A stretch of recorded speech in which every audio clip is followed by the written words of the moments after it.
আজ শনিবার 10 মে 2025 তারিখে উপদেষ্টা পরিষদের এক বিশেষ সভা অনুষ্ঠিত হয়। সভায় আন্তর্জাতিক অপরাধ ট্রাইব্যুনাল আইনের সংশোধনী অনুমোদিত হয়েছে।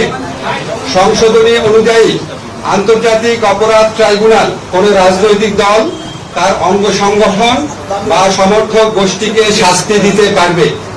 উপদেষ্টা পরিষদের বৈঠকে আন্তর্জাতিক অপরাধ ট্রাইব্যুনালে বাংলাদেশের আওয়ামী লীগ ও তার নেতাদের বিচার কার্য সম্পন্ন না হওয়া পর্যন্ত দেশের নিরাপত্তা ও সার্বভৌমত্ব রক্ষা, জুলাই আন্দোলনের নেতাকর্মীদের নিরাপত্তা এবং আন্তর্জাতিক অপরাধ ট্রাইব্যুনালের বাদী ও সাক্ষীদের সুরক্ষার জন্য সন্ত্রাস বিরোধী আইনের অধীনে সাইবার স্পেস সহ আওয়ামী লীগের যাবতীয় কার্যক্রম নিষিদ্ধ করার সিদ্ধান্ত গ্রহণ করা হয়েছে।